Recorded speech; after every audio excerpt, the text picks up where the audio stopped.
Olá, queridos, graça e paz. E nós chegamos novamente para continuar esse projeto tão maravilhoso, que é o nosso projeto de leitura da Bíblia em um ano. E antes da gente compartilhar os textos, eu quero motivar você a compartilhar esse vídeo com os seus amigos, com os seus familiares, com as pessoas que você conhece, para que outras pessoas sejam também abençoadas pela palavra de Deus.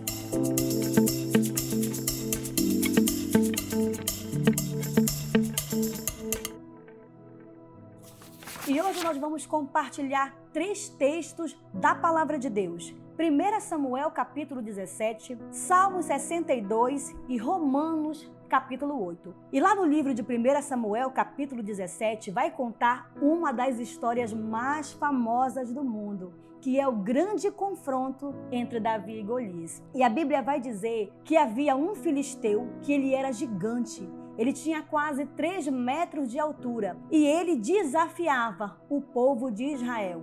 Ele estava fazendo isso já havia 40 dias e ele gritava desafiando seus oponentes de manhã e à tarde. E a Bíblia diz que não havia nenhum filho de Israel encorajado a enfrentá-lo. Então, no decorrer desse capítulo, você vai perceber que há um jovem chamado Davi. E Davi era filho de Jessé. E um certo dia, Jessé pede para que seu filho Davi vá levar alimentos e veja como é que estão os seus irmãos, porque eles também estão à frente da batalha. Quando chega lá, Davi deixa os mantimentos com as pessoas que são responsáveis por isso, e ele começa a curiar, a perguntar o que o homem que ganhar esse desafio vai ganhar do rei, qual é o prêmio? E aí os soldados dizem para Davi que a pessoa que enfrentar o gigante e vencê-lo vai ganhar a mão da filha do rei, vai ganhar também muitas riquezas e a família desse vencedor ela vai ficar isenta de pagar impostos. E aí acontece que Davi ele vai dizer assim: quem esse circunciso pensa que ele é?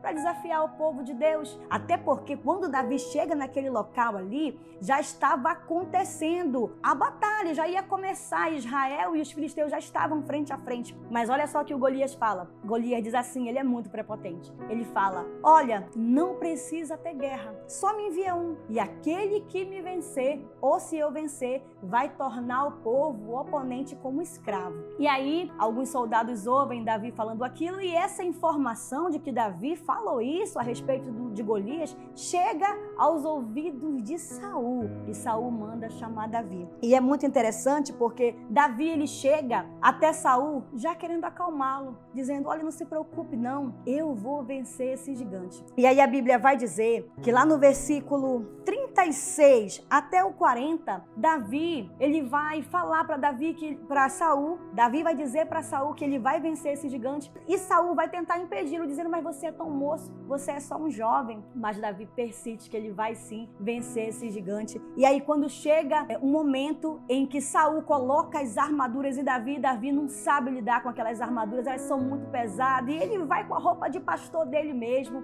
ele vai pegar 5 pedras, vai pegar ali o seu estilingue, na nossa versão atual diz assim, e aí quando ele chega de frente para Golias, Golias olha para Davi e ele zomba de Davi, ele ridiculariza Davi. Então ele vem todo armado e olha só o que Davi vai falar para Golias diante dessa afronta, ele desprezando, zombando de Davi. No versículo 45 até o 46 diz assim: Davi, porém, disse ao filisteu: você vem contra mim com espada, com lança e com dardos, mas eu vou contra você em nome do Senhor dos Exércitos, o Deus do exército de Israel, a quem você desafiou. Aqui está o segredo da vitória de Davi, a presença de Deus. E é isso que vai acontecer. Por causa da presença de Deus, a confiança de Davi no Senhor, ele vai sim ter vitória sobre esse gigante. E a Bíblia vai dizer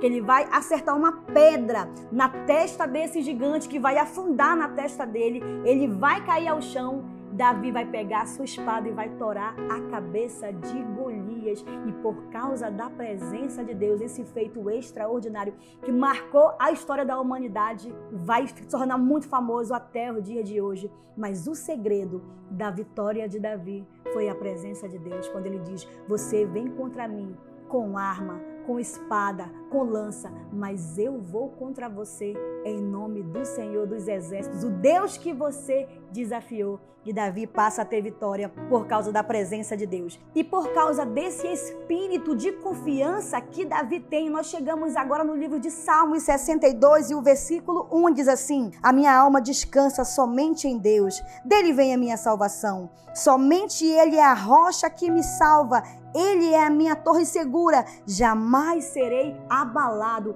Então esse Salmo de Davi é uma oração onde ele explana que a sua confiança está no Senhor. E não importa o que aconteça, ele jamais será abalado. Davi é esse homem que confia plenamente do Senhor, e é por isso que Deus dá tanta vitória a Davi, porque ele é um homem que confia no Senhor. E em tudo que Davi vai fazer, ele ora, ele exalta o nome do Senhor. E no livro de Romanos, capítulo 8, vai fazer um paralelo. Paulo vai falar a respeito da nova vida em Cristo. Ele vai dizer no versículo 1 que nenhuma condenação há para aqueles que estão em Cristo Jesus. Só que ele diz assim: se você está em Cristo Jesus, então você já não anda mais segundo a carne, mas segundo o Espírito. Então, Paulo vai dizer isso. Olha só o que ele diz: se vocês têm uma nova vida em Cristo, se vocês são filhos de Deus, vocês não fazem mais a vontade da carne, porque a carne milita contra o Espírito.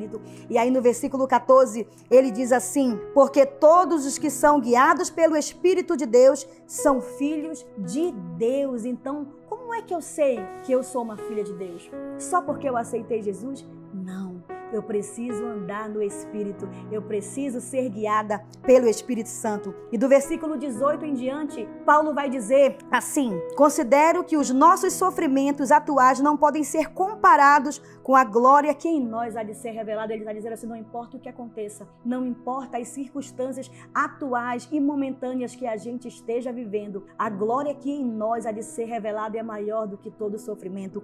E aí no versículo 34 em diante, ele vai dizer que nada vai nos separar do amor de Deus, nem angústia, nem tribulação, nem anjo, nem demônio, nem altura, nem profundidade. Nada poderá nos separar do amor de Deus que está em Cristo Jesus. Olha só que interessante. Não importa a circunstância que eu e você a gente esteja vivendo, nós precisamos entender que nada nos separa do amor de Deus. Nada pode nos separar do amor de Deus que está em Cristo Jesus. E assim nós finalizamos esse dia com essa palavra. Lembre-se, nada vai te separar do amor de Deus que está em Cristo Jesus. Muito obrigada pela sua companhia. Fique com Deus e até a próxima. E não esqueça de compartilhar esse vídeo com as pessoas que você conhece, com os seus amigos, com os seus familiares, para que outras pessoas também sejam ricamente abençoadas. Está sendo bênção para você? Pode ser bênção para outras pessoas.